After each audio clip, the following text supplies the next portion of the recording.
Hey, welcome to another edition of BJB Banner. Today, I'm Tim Kruger. It is Tuesday, and today, as we promised, we're going to talk a little volleyball. Uh, Creighton volleyball team opening up practice yesterday, and has happened to go down yesterday afternoon and take a look and listen to Coach Rosen. So we'll talk a little bit about that. But first, we want to talk about our terrific sponsors, Infusion Brewing Company. We've been talking yesterday about some of the beers they have, and we're going to continue that today. And how can I forget? They are the brewers of Let It Fly beer, Let It Fly lager that you can get downtown at Let It Fly Sports Bar and also at the CHI Center for every Creighton game with the awesome logo, the Blue Jay logo on it. And then I want to just talk a little bit about some of the seasonal beers they have. The Side Eye, it's a um, it's a malted milk stout. It's really, really delicious. So you need to check that out. And I mentioned many times on this show and on the post games, the pickle beer, the pickle slam is off the charts. And as we get into fall, it's a great beer. Also, the Wilderer, this is a special beer that they've got the recipe from a brewery back in Germany that was opened like in 1495. They got the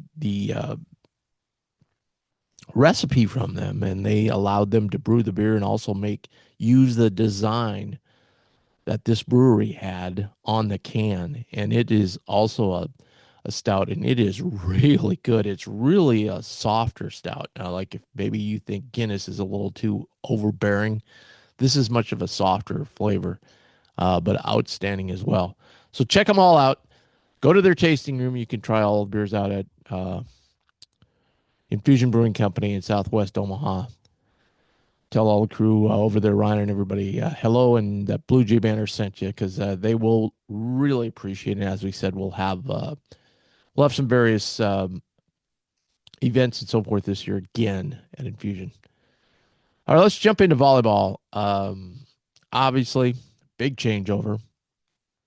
Um, Brian Rosen taking over for Coach Booth. Um, he's still he still has the excitement and the giddiness of when he got the job on that press conference we went to last spring. I mean, he's still over the moon about it, and he still can't believe it. He said it's the term he used a couple of times was surreal. That the opening of practice yesterday was going on, and he was the head coach. Um, and he said, "Hey, I thought Coach Booth was going to be here for 20 years. If you'd asked me a year ago today, I would have said, yeah, she's going to be here forever." But an opportunity came up for Coach Booth, and she decided it was time. And I know Marcus Blossom, the athletic director, knew Brian was on the radar of a lot of teams. And he wanted to keep Brian. And so everything just worked out perfectly that Brian was able to stay here and take over the head coaching job. And he said, there's no place he'd rather be. And I truly believe it. I mean, he's really honored and thrilled that he's been given this opportunity, and he's going to really, I think carry forward the traditions of Creighton volleyball. I mean, there's one word that if you I took away from yesterday, he said numerous times, and that's culture. He's committed to keeping the culture. He told the players about it. He's told them many times the culture's not changing. So if anybody thinks it is, it's not. And the team has come up with kind of a slogan, and the team came up with it, and it is grit. And Brian pointed out they got a great big whiteboard there in the Ruth and where they practice, and he had it written on the board as grit. And they said, well, what is grit? Obviously we know what grit and grittiness is. He said, oh, well, we've got words associated with it, like a lot of teams do. And the G is for greatness. They want to attain greatness, not only in the matches, but each and every day of practice. And if you remember, Coach Booth was always that way, very process oriented. She wasn't so worried that they lost a set or they lost a match, as long as the process was in place and kept moving forward, she was okay with it. And Brian's going to keep that as well. But I think part of that greatness, and he didn't really get into it, but I think part of it too, they've come so close, right? They want to take that next step, beat, without saying it. He didn't say it, but I will beat Nebraska, and then get over that hump in the postseason and get to the Final Four. G is for greatness. R is for resiliency. And this team, I think, over the years has shown a lot of resiliency. I is for intensity, bringing it not only in games but in practice every day. And T is for trust, and that goes kind of back to the culture a little bit. Trust your teammates, trust the process, trust all of that. Um, he talked a lot about the depth too, and this is something Sydney Breisinger talked about as well to the media. That the team, she had a great comment. She said the team is different, but it's better. And they lost 7 players off last year's team, and a lot of talented players. And Sydney said, "Yeah, but our depth is at every position is so much stronger this year. Number one, number two, um, we still the players who've been here a while in the program still have that again culture and work ethic and process that we can take along to everyone else."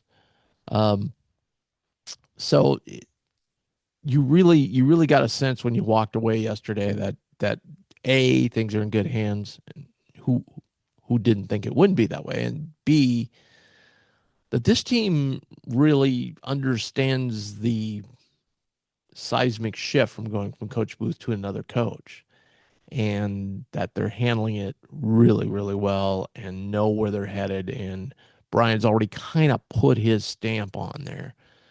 Somebody asked him about, what do you want to be? And he just said, look, I just want to continue this on. I just want to continue the culture on and so forth.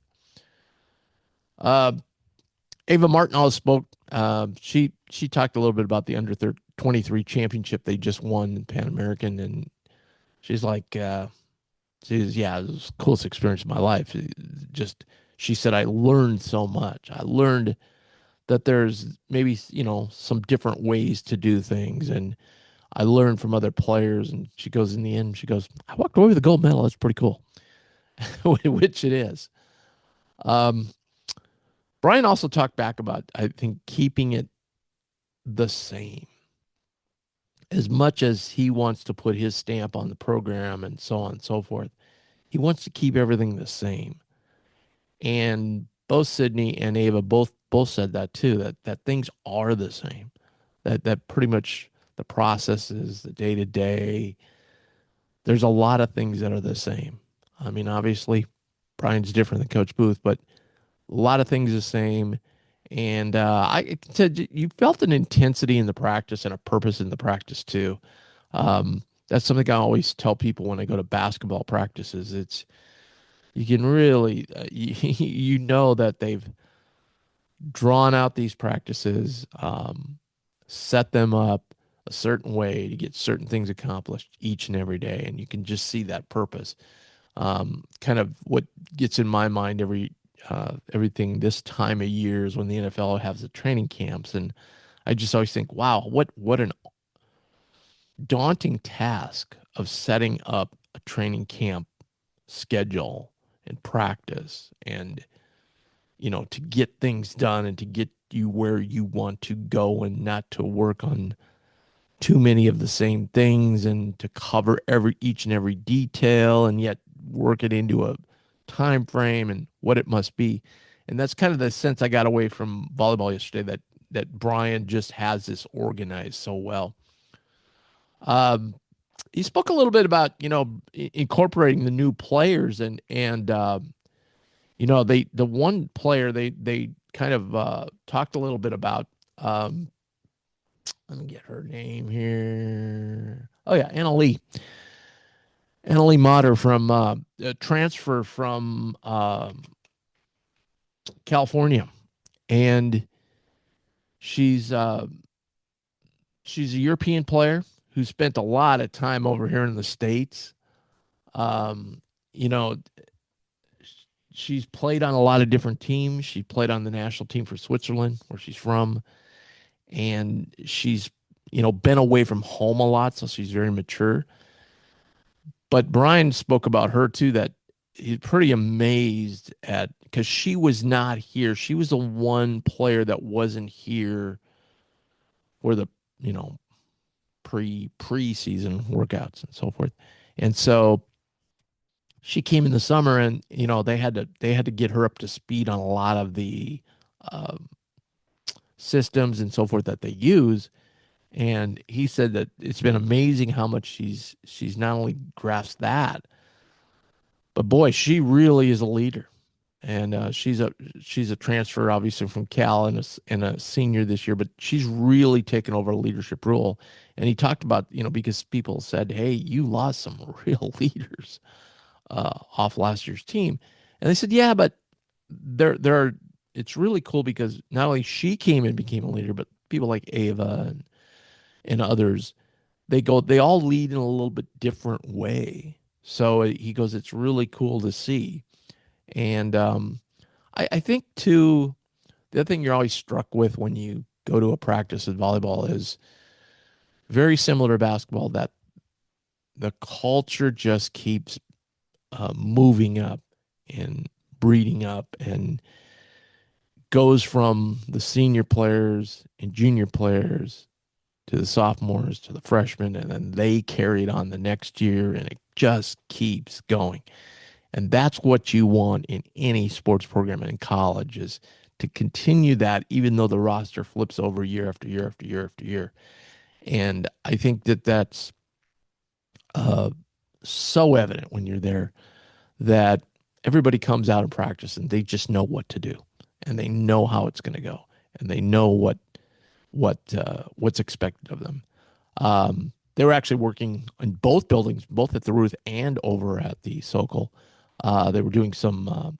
He was really going to focus on defense. Now they had two practices yesterday, one in the morning. The afternoon one was really going to be focused on defense, middle blocking, things like that. So digging, the intense. Again, you brought back the word intensity on defense.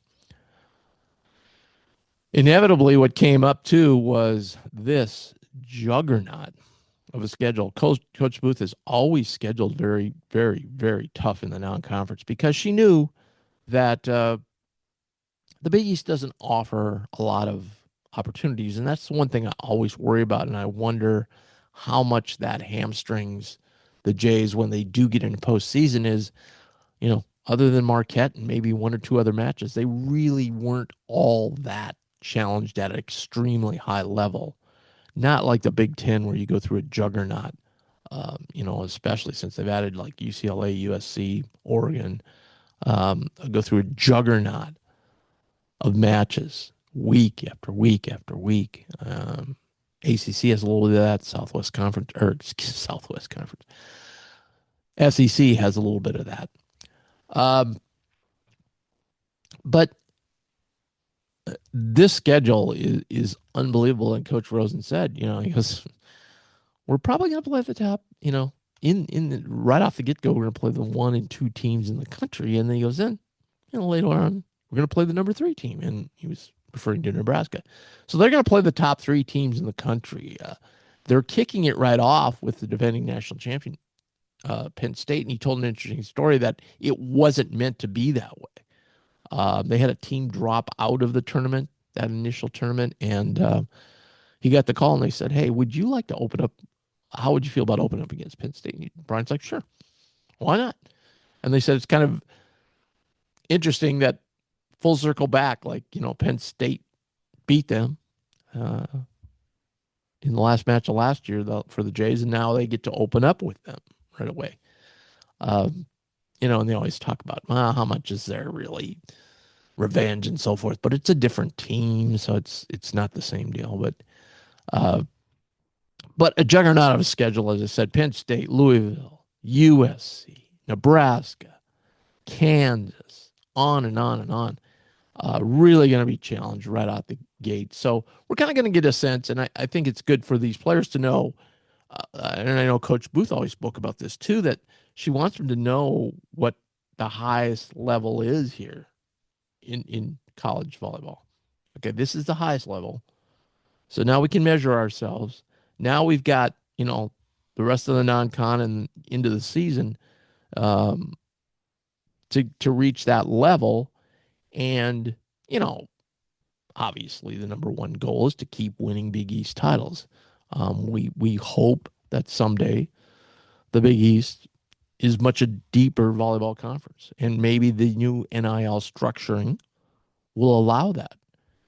And we're gonna do it. We'll do a show on NIL down the road again. We've got a couple people who are NIL experts that I know that would be great to have them come on and talk about the subtle changes. I know there's been a lot of changes with the revenue sharing and so on and so forth. So it'll be interesting to see that. But as we said, blue and white scrimmage this Saturday, 3 o'clock at Sokol. So go down there again, as we've mentioned before.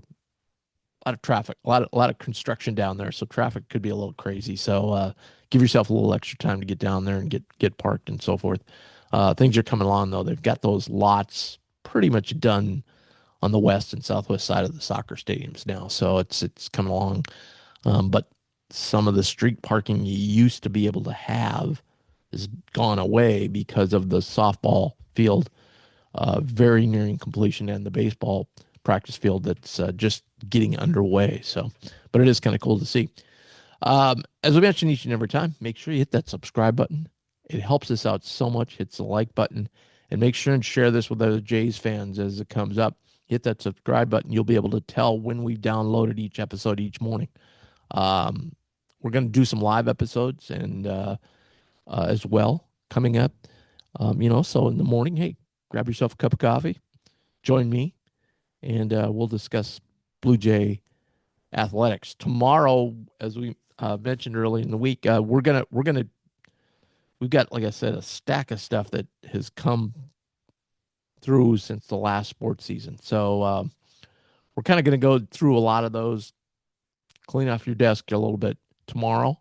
And then Thursday and Friday, Mike Rochon and I will break down the basketball roster. We're going to start with the players coming back, talk each a little bit about them, what I've seen in practices, and kind of give Mike's opinion on, who's he looking to take the biggest leap and things like that. And then Friday, we'll talk about all the newcomers and what we've seen from them, and who do we really think is going to make the biggest impacts, who might be a developmental player, and how they fit into the depth of this team, which is the deepest team Mac has ever had. So again, hit subscribe, hit like. Thank you so much. We'll be joining again right back here tomorrow. So we'll see you then.